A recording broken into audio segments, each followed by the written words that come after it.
4 ऐसे सवाल जो फायर इंश्योरेंस को सेल करते समय आपको अपने कस्टमर को पूछने चाहिए।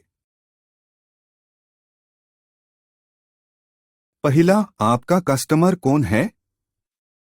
मतलब क्या वो शॉप ओनर है या छोटी या बड़ी फैक्ट्री का मालिक या कोई मटेरियल्स या गुड्स का स्टोरेज ओनर है?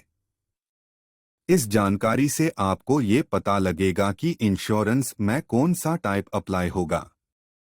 मतलब अगर आपका कस्टमर शॉप या ऑफिस ओनर है तो नॉन इंडस्ट्रियल रिस्क, अगर आपका कस्टमर फैक्ट्री का मालिक है तो इंडस्ट्रियल इंश्योरेंस, और अगर वो किसी मटेरियल या गुड्स का स्टॉक करता है तो स्टोरेज रिस्क में कंसिडर किया जाएगा।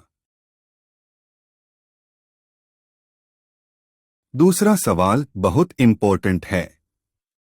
आपके कस्टमर का शॉप या फैक्टर या स्टॉकयार्ड कौन से लोकेशन पे है?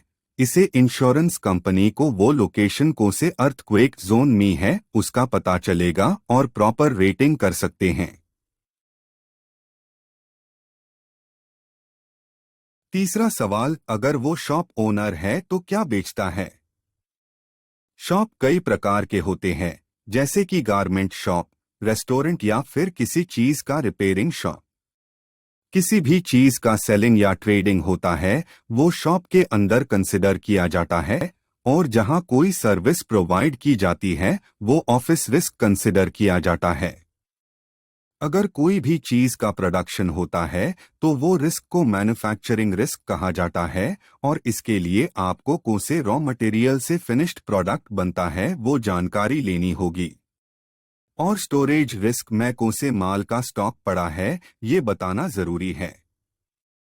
इन सब इंफॉर्मेशन से आपके कस्टमर के बिजनेस के अनुसार fire insurance main risk occupancy tie होती है और प्रॉपर रेटिंग करने में सहायता मिलती है।